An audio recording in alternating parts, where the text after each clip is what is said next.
सारे अरेंजमेंट्स करवा लिए हैं।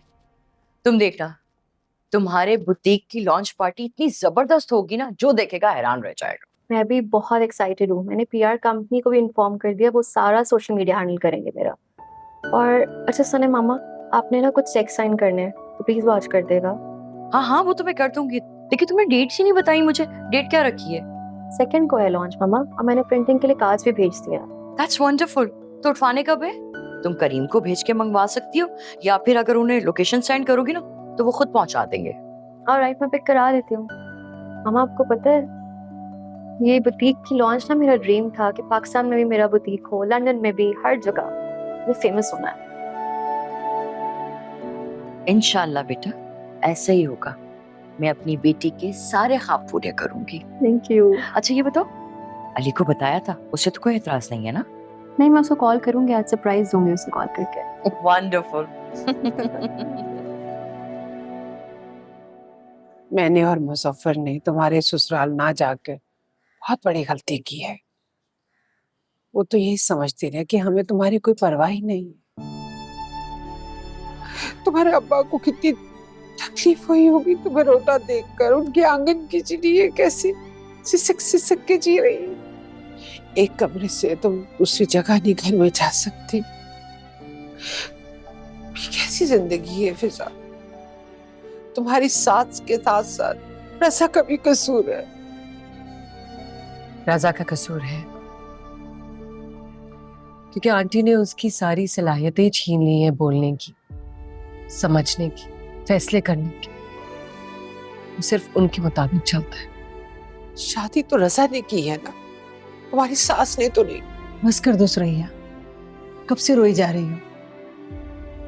देखो फिजा बेटा, सब लड़कियां अपनी माँ को हर बात बताती हैं, और ससुराल में और मेके में सच बोल के ही जिंदा रहा जाता है। अगर तुम अपने ससुराल वालों से दबोगी तो वो तुम्हें दबाएंगे, और अगर तुम अपनी माँ से झूठ बोलोगी तो ये कोई कदम ही नहीं उठा सकेगी। और फिर आज के दौर में ऐसा कब होता है कि ससुराल वाले दबाएं और लड़की दब जाए?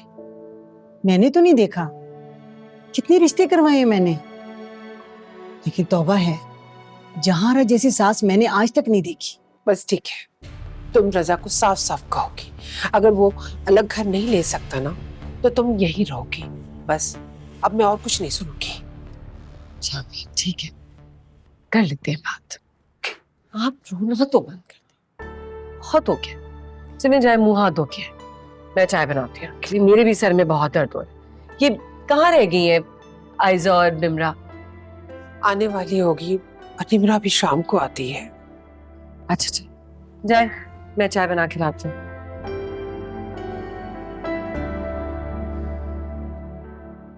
उसकी माँ लेने आई, मैंने भेज दिया।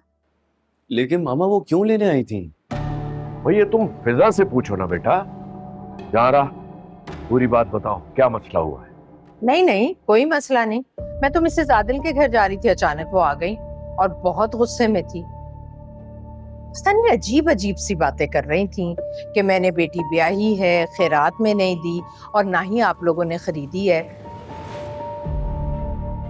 बस ऐसी बातें कर रही थी। और फिर उन्होंने कहा कि मैं तो फिजा को लेने आई हूँ। मैं क्या कहती, मैंने कहा ले जाए। लेकिन मामा आप कम से कम पूछती तो सही ना कि हुआ क्या था।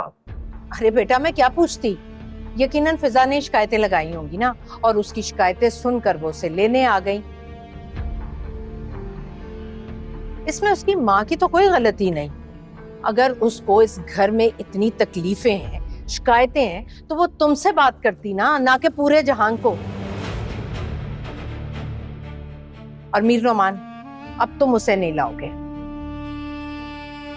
और रजा तुम भी नहीं जाओगे उसे लेने। अगर मामा इस सब में फिजा का क्या कसूर?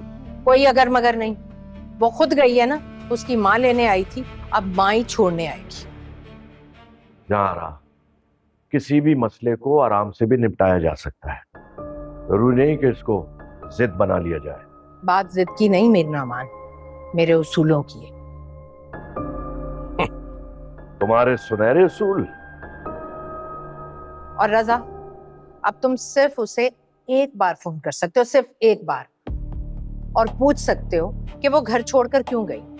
उसकी माँ उसे लेने क्यों आई, अब उसका क्या इरादा है। और मीर नौमान, अब तुम उसे नहीं लाओगे और ना ही तुम लाओगे। आपने अपनी गुलाम औलाद को हुक्म दिया और उसने सरे तस्लीम हम कर दिया।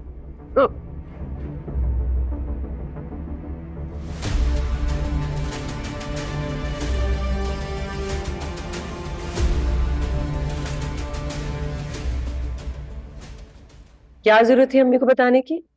तो क्या मैं तुम्हें वहां पे मरने छोड़ देती? मैं कब मर रही थी वहां? क्या हो गया है तुम्हें?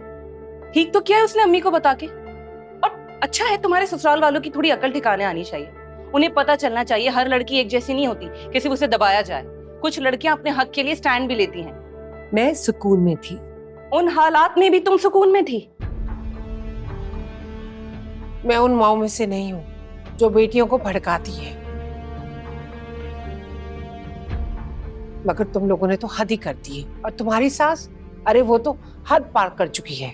और चंदा तुम बर्दाश्त करती रही और जहां ने वो हद पार कर ली।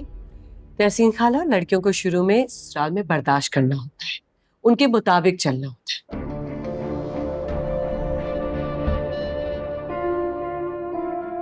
नहीं, तुम्हारी माँ ने तुम्हें ये नहीं सिखाया कि तुम हर बात बर्दाश्त करो। वो तो तुम्हारी माँ है ना, उसने तुम्हें पैदा किया है।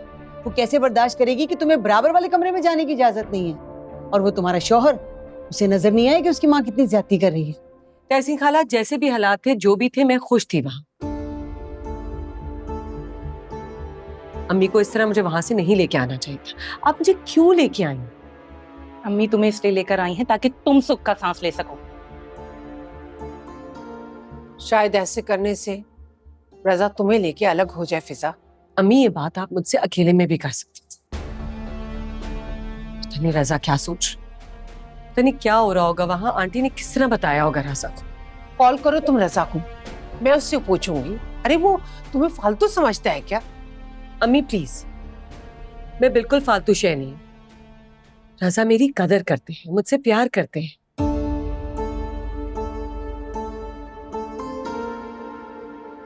अपनी माँ के सामने कुछ कह नहीं सकते,